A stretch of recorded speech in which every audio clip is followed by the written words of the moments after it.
भक्ति कर रहे साहब, ऐसा शो करो और फॉलोअर बढ़ाओ बस।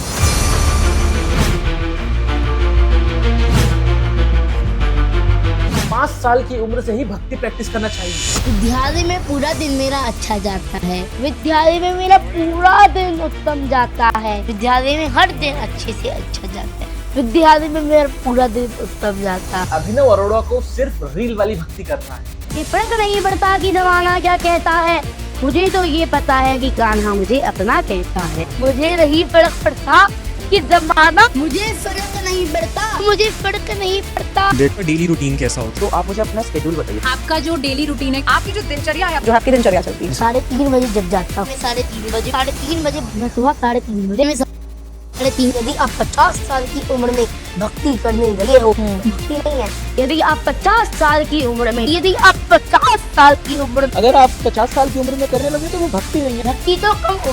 पॉइंट इज कि एज मैटर नहीं करती। आप अपने किसी प्रियजनों की उंगली काट करके खा सकते हैं। आप अपने प्रियजनों की उंगली काट कर, आप अपने प्रियजनों की उंगली काट। क्या अभिनव अरोड़ा कुछ गलत कर रहा है? और अगर वो ये सब करके पैसा कमा रहा है, फेमस हो रहा है, तो इसमें गलत क्या है? क्योंकि दूसरे बड़े बड़े यूट्यूबर्स तो बेटिंग एप्स को प्रमोट करके पैसा कमा रहे हैं। क्या वो सही है? अभिनव अपनी जगह पे टिका रहेगा। उसे भक्ति करनी है तो वो भक्ति करेगा। अरे तो बाबा, भक्ति करने से रोक कौन रहा है? पर पहले भक्ति करो तो, रीलबाजी करने से फुर्सत मिले तब तो। हरे कृष्णा।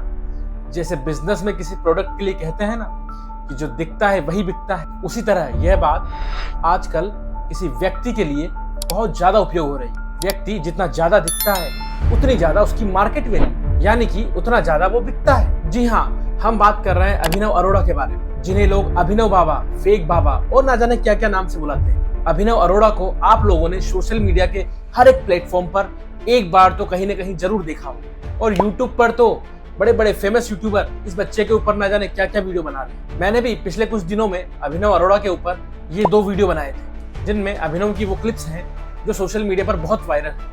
आप जाकर इन दोनों वीडियो को जरूर देखिएगा।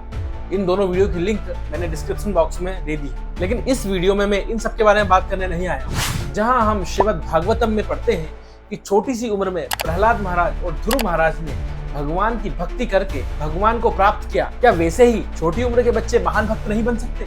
जबकि प्रहलाद महाराज ने तो श्रीमद् भागवतम में बोला है, कौमारम आचरेत प्राज्ञो, मतलब कि 5 साल की उम्र से ही भक्ति प्रैक्टिस करना चाहिए। तो अगर अभिनव अरोड़ा बिना किसी को नुकसान पहुंचाए अपनी भक्ति प्रैक्टिस कर रहा है, तो इसमें किसी को क्या प्रॉब्लम है? क्या अभिनव अरोड़ा कुछ गलत कर रहा है? ऐसे ही कुछ सवालों के जवाब आज हम इस वीडियो में जानेंगे और अभिनव अरोड़ा के इस केस को एक स्पिरिचुअल पॉइंट ऑफ व्यू से समझने का प्रयास करेंगे। सबसे पहले तो एक बात जो यूट्यूब पर बहुत फैलाई जा रही है कि अभिनव अरोड़ा तो एक बच्चा है, इसने क्या दुनिया देख ली है जो ये सबको ज्ञान देता फिर रहा है? तो देखिए, ये बात उन लोगों पर लागू होती है जो भक्त नहीं है, क्योंकि जो हमारे बुजुर्ग होते हैं वो अपने जीवन के अनुभवों से हमें गाइड करते हैं, जो कि कुछ हद तक सही भी हो सकता है। लेकिन अगर ये अनुभव भक्ति सम्मत या कृष्ण कॉन्शियस अनुभव नहीं है तो किसी भी हालत में 100% परफेक्ट नहीं हो सकता, क्योंकि हर एक जीव के अंदर 4 प्रकार की त्रुटियां पाई जाती है। लेकिन आध्यात्मिक जीवन, भक्ति या आत्मज्ञान की जब बात आती है तो यहाँ पर एज फैक्टर कभी मैटर नहीं करता। ऐसे कितने ही उदाहरण हमारे शास्त्रों में भरे पड़े हैं जिन्हें मैं बता सकता हूँ। यमुनाचार्य जी का ही एक उदाहरण ले लीजिए। वो एक ऐसे महान भक्त थे जिन्होंने 5 साल की उम्र में शास्त्रों में से 7 ऐसे पॉइंट प्रेजेंट किए थे जिनका खंडन कोई भी महान विद्वान ब्राह्मण नहीं कर पाया। फिर बाद में उन्होंने ही अपने पॉइंट्स का खंडन शास्त्रों के आधार पर किया और निसंदेह वो एक बहुत महान भक्त थे। अच्छा चलिए, इतिहास का तो छोड़िए, मैं आज की तारीख में ही आपको एक एग्जांपल बताता हूँ। गूगल पर जरूर सर्च कीजिएगा प्रोफेसर सुबर्णो के बारे में। वो एक 12 साल का बच्चा है, लेकिन भौतिक दुनिया के ज्ञान में उसके बराबर कोई नहीं। कितनी ही यूनिवर्सिटीज उनको इनवाइट करती है लेक्चर्स के लिए। द पॉइंट इज कि एज मैटर नहीं करती। लेकिन अभिनव के केस में उल्टा है। वो बच्चा छोटा तो है और भक्ति करने का प्रयास भी कर रहा है, लेकिन अपने हिसाब से रील वाली भक्ति करना चाहता है। आपने देखा होगा ऐसा ही एक बच्चा है भागवत, जो सोशल मीडिया पर बहुत फेमस है। लेकिन अभिनव अरोड़ा और भागवत में बहुत डिफरेंस है। वो डिफरेंस क्या है उसे हम आगे जानेंगे, लेकिन उससे पहले मेरा आप सभी से एक प्रश्न है कि इस भागवत नाम के बच्चे को इतना ट्रोल क्यों नहीं किया जा रहा जितना कि अभिनव अरोड़ा को किया जा रहा है? सिर्फ अभिनव अरोड़ा को ही क्यों टारगेट किया जा रहा है? इसका क्या कारण है? एक्चुअली इसका कारण ये है कि अभिनव अरोड़ा को सिर्फ रील वाली भक्ति करना है, लेकिन भागवत को एक गुरु शिष्य परंपरा में जुड़कर प्रॉपर गाइडेंस के साथ, प्रॉपर ट्रेनिंग लेकर भक्ति को प्रैक्टिस करना है। लेकिन अभिनव को देखकर समझ में आता है कि उसके पेरेंट्स ही जब किसी प्रमाणिक गुरु के अंडर गाइडेंस में नहीं है तो फिर अभिनव किस तरीके से हो सकता है। और अभिनव प्रॉपर गाइडेंस में नहीं होने से अपने मन से भक्ति करने का प्रयास कर रहा है। लेकिन भागवत का ऐसा नहीं है, उसके पेरेंट्स वेल ट्रेन्ड हैं और प्रॉपर गाइडेंस में है, इसलिए तो वो अपने बच्चे को प्रॉपर गाइड कर पा रहे हैं। वो रील वाली भक्ति छोड़कर रियल वाली भक्ति को प्रैक्टिस करने का प्रयास कर रहा है और सिंपली भगवत गीता के श्लोक्स को रिपीट करके प्रचार करने का थोड़ा बहुत प्रयास कर रहा है। जैसे क्रिकेट खेलने और सीखने के लिए एक कोच की जरूरत होती है, फुटबॉल खेलने और सीखने के लिए एक कोच की जरूरत होती है, उसी प्रकार से भक्ति भी एक साइंस है। इसको सीखने के लिए, इसको प्रैक्टिस करने के लिए एक मास्टर की आवश्यकता होती है, एक गुरु की आवश्यकता होती है, जो कि भागवत के जीवन में है। अभिनव अरोड़ा के जीवन में अभी तक हमें ऐसा कुछ पता नहीं है कि कौन उनके जीवन में इस तरीके से कोई मास्टर है या कोई गुरु है जो उन्हें प्रॉपर गाइड कर रहा है, जो उन्हें प्रॉपर ट्रेन कर रहा है, जो उन्हें भक्ति करना सिखा रहा है। कुछ वीडियोस में अभिनव अरोड़ा बता रहे हैं कि वो स्कूल जाते हैं और कुछ वीडियोस में बता रहे हैं कि वो स्कूल नहीं जाते हैं। मामला कुछ भी हो, लेकिन भगवत गीता के अनुसार एक व्यक्ति को अपनी प्रेस्क्राइब ड्यूटी करना चाहिए और प्रेस्क्राइब ड्यूटी करते हुए भगवान का स्मरण करना चाहिए। अरे जब अर्जुन ने कृष्ण को यह कहा कि मैं अपना कर्म नहीं कर सकता, मैं अपना कर्म छोड़ना चाहता हूं, तब कृष्ण ने अर्जुन को डांट लगाया और बोला कि मुझे स्मरण करते हुए अपना कर्म करो। तो जब कृष्ण ने अर्जुन को अपना कर्म करने के लिए बोला था तो फिर हम कौन होते हैं अपनी स्टूडेंट लाइफ को खत्म करने वाले। इसलिए अभिनव अरोड़ा को भी भागवत जैसे किसी गुरुकुल में पढ़ाई करना चाहिए। हमें ऐसी कोई जानकारी नहीं मिलती कि अभिनव किसी गुरुकुल में जाता है या किसी गुरु के प्रॉपर गाइडेंस में है, इसलिए सबसे बड़ी गलती यही है।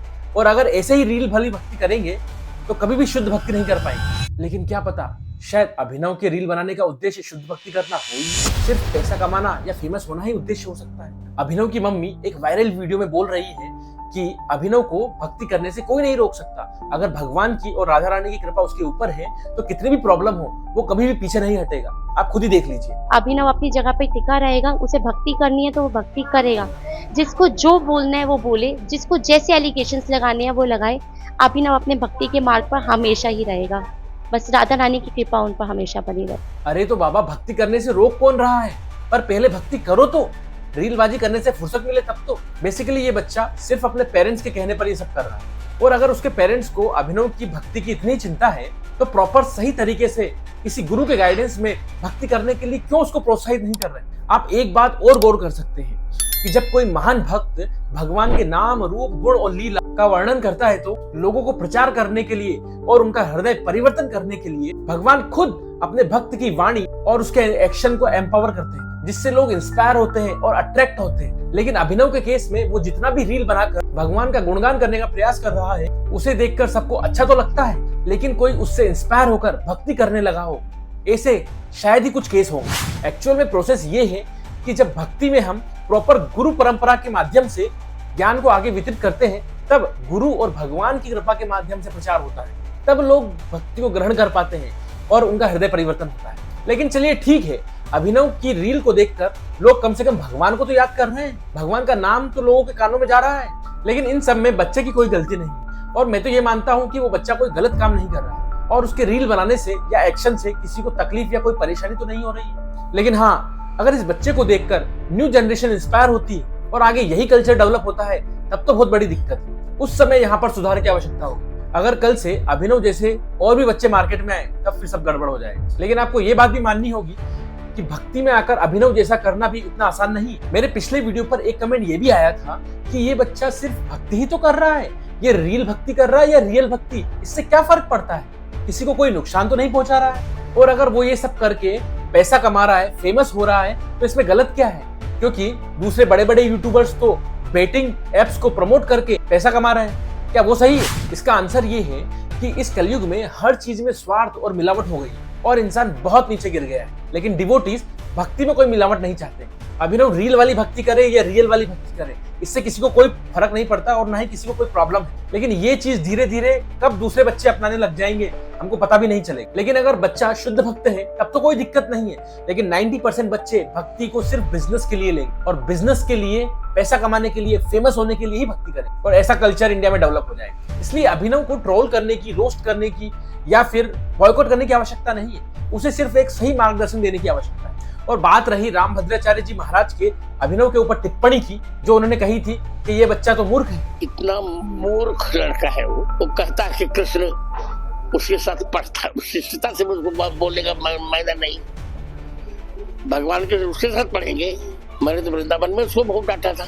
तो एक्चुअली उन्होंने ये बात सही कही, क्योंकि अगर इस दुनिया में कोई व्यक्ति ऐसा बोलता है कि भगवान मेरे साथ पढ़ते हैं, तो यहाँ जो भी भक्त मेरा वीडियो देख रहे हैं उनको भी ये पता है कि अगर भगवान किसी के साथ पढ़ने लगे, खेलने लगे, खाने लगे या लीला करने लगे तो उसमें क्या क्वालिटीज होती है, वो भक्त किस स्तर पर होता है, ये सब तो आप भी जानते हैं। भगवान को पाना इतना आसान नहीं है। अगर भगवान किसी से प्रसन्न है और भगवान उसके साथ नित्य लीला कर रहे हैं, खा रहे हैं, खेल रहे हैं, तो इसका मतलब ये है कि वो व्यक्ति ज्ञान योग, कर्म योग, बुद्धि योग, सिद्धि, तपस्या, इन सभी योगों से ऊपर उठ चुका है और वो शुद्ध सत्व में स्थित है, लाइक ध्रुव महाराज और प्रहलाद महाराज। इन शुद्ध भक्तों को देखिए, इनका विश्वास और इनका समर्पण भगवान पर इतना था कि कोई भी ऑब्स्टिकल्स आ जाए वो कभी भी अपने पद से विचलित नहीं होते, और इतना विश्वास भगवान पर कि किसी भी स्थिति में, किसी भी परिस्थिति में भगवान उनकी रक्षा करेंगे। ये ही शुद्ध भक्त के लक्षण, जो कि ये सब चीजें हमें अभिनव में देखने को नहीं मिलती। तो फिर कोई कैसे कह सकता है कि भगवान मेरे साथ पढ़ते हैं, खेलते हैं, खाते हैं? It is not possible for neophyte devotee,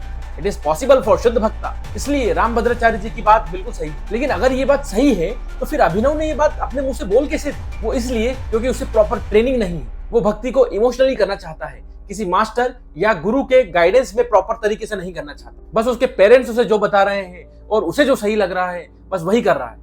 यही सबसे बड़ी गलती है, और इससे अभिनव और उसके पेरेंट्स की मेंटेलिटी समझ में आती है कि उन्हें सही मायने में भक्ति नहीं करना है, उन्हें सिर्फ भक्ति के नाम पर रील बनाना है और पैसे कमाना है। भक्ति कर रहे साहब, ऐसा शो करो और फॉलोअर बढ़ाओ बस। चलो ये भी ठीक है कि रील बनाओ और फॉलोअर बढ़ाओ, लेकिन आप प्रचार करने या ज्ञान देने योग्य नहीं, क्योंकि ना तो आप किसी प्रमाणिक परंपरा से जुड़े हैं, ना ही आपकी कोई गुरु है, और ना ही आप आचार्य की परिभाषा में फिट होते हैं कि गुरु कौन बन सकता है। रूप गोस्वामी एक गुरु के लक्षण बताते हैं कि गुरु कौन बन सकता है। वाचो वेगम मनसः क्रोध वेगम, जिह्वा वेगम उदरो उपस्थ वेगम, एतान वेगान यो विषेत धीरा, सर्वाम अभिमाम प्रथम शिष्यात्। इसका अर्थ ये है कि जो व्यक्ति अपने बोलने के वेग को, मन के वेग को, क्रोध के वेग को, पेट के वेग को, जिह्वा के वेग को और जननेंद्रिय, इन 6 वेगों को कंट्रोल कर सकता है, वही गुरु बनने योग्य है। फिर ये भी तो सोचो कि भागवत जैसा बच्चा भी तो ये बोल सकता था कि भगवान मेरे साथ पढ़ते हैं, लीला करते हैं, खाते हैं, सोते हैं, लेकिन वो क्यों नहीं बोला? जबकि वो जब बोलता है तो अलग ही समझ में आता है कि वो प्रॉपर ट्रेनिंग के साथ अपने पेरेंट्स के गाइडेंस में।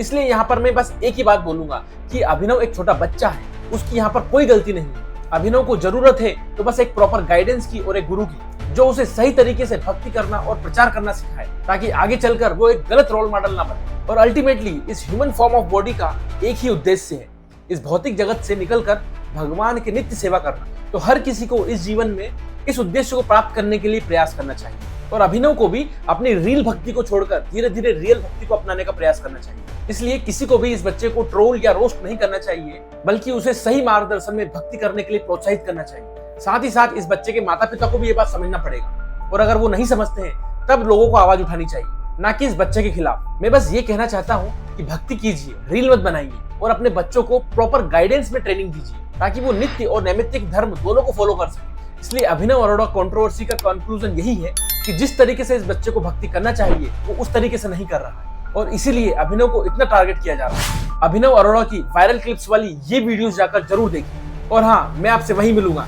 तब तक के लिए थैंक यू। लगाती है, पोस्टर लगाती है, खाना बनाती है गरम गरम, खुद नॉन वेज नहीं खाती लेकिन मेरे लिए चिकन बनाती है।